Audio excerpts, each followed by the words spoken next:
Good morning everyone. How are you all?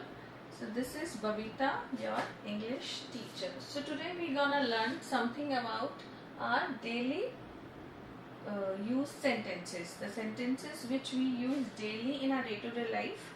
Okay. So first we'll start this. These sentences are for 1st to 5th grade. So these are small sentences and the students can use these sentences in their daily routine life. Okay, so first we will go with Hindi sentence and then we will move to our English sentences. So मेरी बात लिख लो, जैसे मेरी बात लिख के रख लो, ये पक्का ऐसा होगा ही. So this is for mark my words. Mark my words.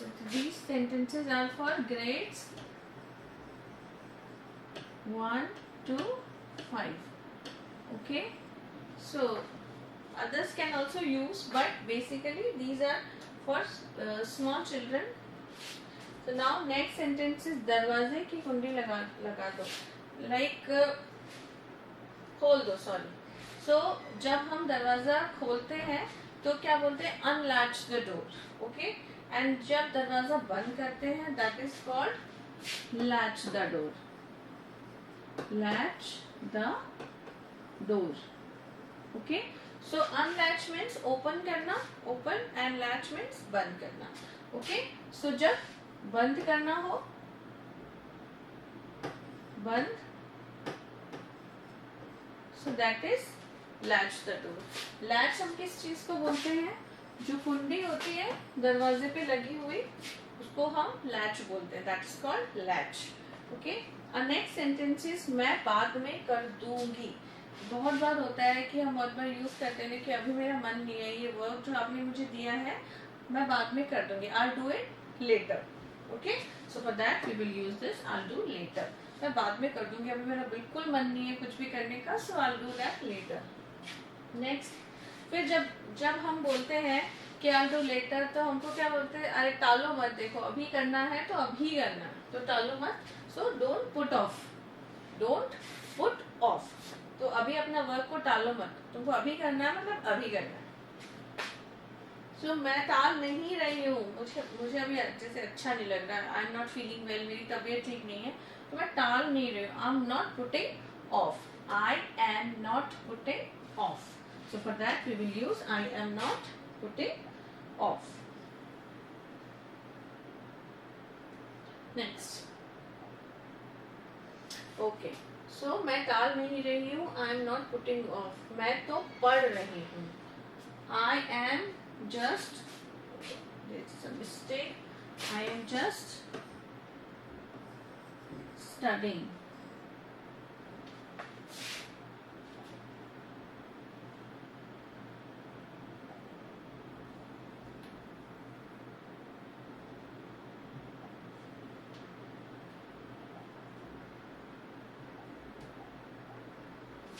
Just studying.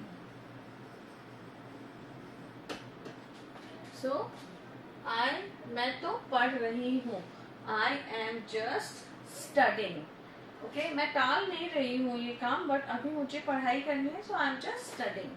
Okay, so जब हमको कोई बोलता है कि क्या तुम अपना काम टाल रही हो ना, तुम टाल नहीं सकती, तुमको ये काम अभी करना है, but no, I'm not just I don't want to do it right now. I'm not putting it off, but I will do it later, and right now I'm studying. अभी मैं पढ़ रही हूँ. Next is ठीक है मन से पढ़ो.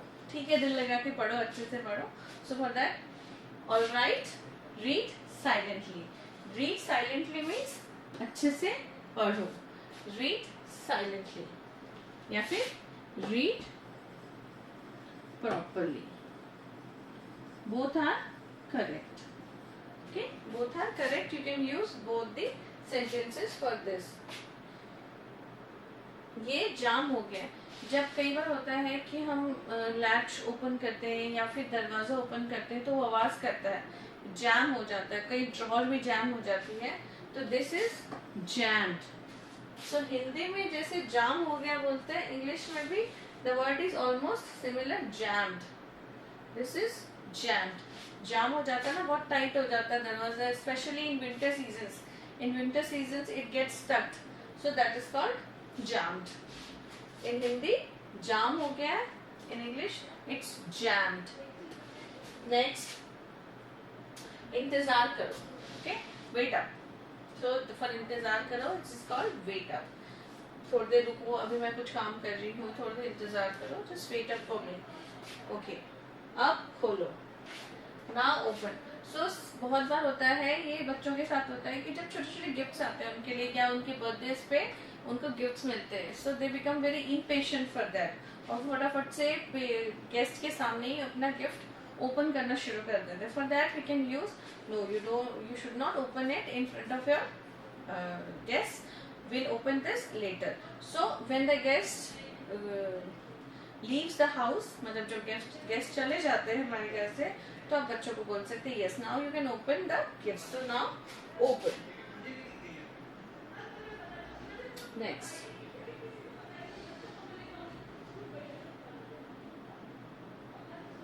ओके, सो आप पेंसिल छील लो. सो ये जनरली, ये तो बिल्कुल रोज की रूटीन का वर्ड है, सेंटेंस है ये, कि पेंसिल को शार्प करनी है.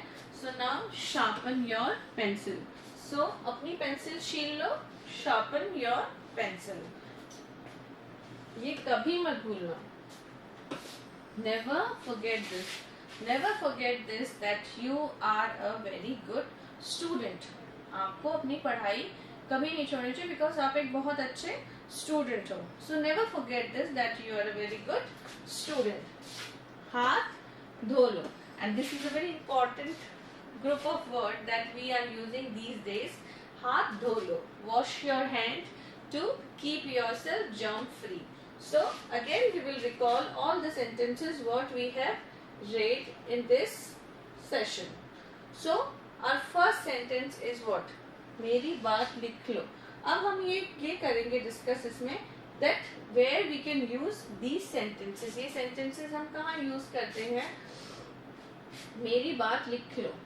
बहुत बार होता है कि बच्चे पढ़ाई नहीं करते, तो हम बोलते हैं इस तरह से कि अगर आप लोग अच्छे से नहीं पढ़ोगे तो मेरी बात लिख के ले लो कि आप एग्जामिनेशन में पास नहीं हो सकते, आप एग्जामिनेशन में अच्छे मार्क्स स्कोर नहीं कर सकते.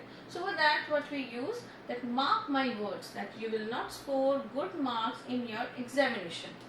Mark my words that you will not score good marks in your examination, or you will not pass this examination. Generally, because we are talking about the students, so I have given example of the student only. So इसमें मेरी बात लिख के ले लो कि ये नहीं होगा, देख लेना. या फिर mark my words, मेरी बात लिख के ले लो कि कोरोना जल्दी ही चला जाएगा, ये बात लिख के ले लो. ओके, नेक्स्ट, दरवाजे की कुंडी खोल दो. सो डोर पे बाहर बेल बज रही है, कोई आया है शायद, so unlatch the door. Someone is standing outside, so unlatch the, go and unlatch the door. Someone is standing outside, go and unlatch the door. So for that also we can use unlatch the door. Okay, and मैं बाद में कर दूंगी, I will do it later. बहुत बार होता है कि आपको आपके क्लास में वर्क मिलता है, आपको your teacher gives you some work, so आप क्या बोलते हैं, मैम मैं अभी नहीं करूँगी, मैं बाद में करूँगी, आई विल डू लेटर. तो उस टाइम टीचर क्या बोलते हैं, no you have to do it right now. So आप बोलते हो कि नहीं मैम अभी मेरा दिल नहीं कर रहा, अभी मैं नहीं करूँगी, या फिर मेरे हाथ में दर्द है, मेरे पास पेंसिल नहीं है, बहुत सारे बहाने होते हैं, you have lots of things to speak. So that time students generally use कि I do later, I do later, बाद में करूँगी मैम, मैं घर जाके, या फिर घर जाके मैं neat and clean fair notebook में करूँगी, I forgot to bring my notebook, so how can I do right now. बहुत सारे ऑप्शंस होते हैं बच्चों के साथ, बहुत सारे बहाने होते हैं. सो जब टीचर क्या बोलेगी, टालो मत, you have to do it right now, भले आप अपनी रफ नोटबुक में करो, I get you some pages from your friends, pencil लो मैं देती हूँ, शार्प मैं कर देती हूँ, so you have to do your work right now. So don't put off, don't put off when you speak I'll do later, the teacher says no, don't put off, you have to do it right now. नहीं, मैं टाल नहीं रही हूँ. I am not putting off. So तब आप ऐसी condition में ये बोलोगे कि no, I am not putting off. मैं टाल नहीं रही हूँ. I'll do, definitely I'll do it later. Please exempt me right now. I'll not do it right now. Now next, मैं तो पढ़ रही हूँ. So I'm not putting it off. मैं इसको टाल नहीं रही हूँ मैम, बट मैं अभी कुछ और रीड कर रही हूँ. That's why written work जो है I'll do it later. मैं ये बाद में करूँगी, मैं अभी नहीं कर सकती. All right, ठीक है. अगर आप पढ़ रहे हो, अगर आप और कुछ पढ़ रहे हो तो it's okay, you can do it later. But read silently. But अच्छे से पढ़ो और चुपचाप पढ़ो, शोर नहीं मचाओ. So these are general sentences which are generally used in the classroom and used by the students and teachers. So for this you need to learn all these sentences and be focused for these sentences because these are very helpful for you all. Now ये जाम है. So sometimes it happens, ये घर पे भी होता है, school में भी होता है, कहीं भी हो जाता है. आपके क्लासरूम्स में भी ड्रॉर्स होते हैं, वो भी जाम हो जाते हैं.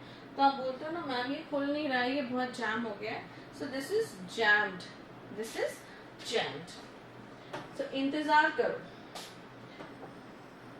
सो समटाइम्स यू आस्क कि मैम नेक्स्ट पीरियड की बेल लग गई है, टीचर अभी तक नहीं आई, तो जस्ट वेट अप, है ना. Teacher will definitely come within few minutes और few seconds, just wait up. और या फिर ये बहुत सारी चीज़ों के लिए यूज़ कर सकते हैं कि मैम बहुत भूख लग रही है, लंच टाइम कब होगा. So just wait up, lunch time will be soon after. So these sentences I am using the examples of the students because generally these sentences are used by students only, and we have small kids, they use very little sentences what are very essential for their day-to-day life. So if they will use these kinds of sentences in their daily routine, so they will be able to frame their own sentences and they will be able to frame their own paragraphs with the help of these small sentences. So these are very important for the small children to learn. Now next again, now open. So up just now I have given you example of what, of gift wraps. So students children are really very excited about their gifts and everything. So they tend to open their gifts very soon and they want their gifts to open very fastly, so they don't wait for it. So that's why it happens to them. So they want to open their gifts fatafat se, they want to open. So for that they should wait and they should be patient because when their parents will speak then only they should do. So now open आप किसी भी चीज़ के लिए use कर सकते हैं. हाँ, अब आप खोल सकते हो, या आपकी जैसे बुक्स बंद करके रखी है कि अभी इसमें हम कुछ गेम खेल रहे हैं तो उसके लिए हमने चिट्स प्रिपेयर करी है. So those chits you can open later. अभी आप चिट्स ओपन करके नहीं देख सकते बिकॉज हमने जो गेम में प्लान किया है वो सारा खराब हो जाएगा. Yes. Now a pencil, children, और sharpen your pencil. Excuse me. So sharpen your pencil. जब हम पेंसिल को शार्प करते हैं उसके लिए हम यूज करते हैं sharpen your pencil. When you ask when you take permission for that may I sharpen my pencil or can I sharpen my pencil, you can use this. And for this sharpen is used for छील लेना. Pencil को छीलने के लिए sharpen word use करते हैं हम. ठीक है. जैसे sharp objects होते हैं ना, जब knives होती है, scissors होती है, those are sharp objects. So जब पेंसिल को हम sharp कर लेते हैं तो वो sharp बन जाती है. आगे से उसकी लीड जो है वो बिल्कुल तीखी हो जाती है and it is easy to write. So that is what is called sharpen your pencil. मतलब पेंसिल को शार्प करो. ये कभी मत भूलना. Never forget this, that you are a very good student and you obey your elders and we should pray to God daily. we should maintain our discipline. So never forget this. ये कभी मत भूलना. Never forget this, that you have come from a very good background. Never forget that God has given us a very good life. So with n number of sentences we can use all these words. Okay.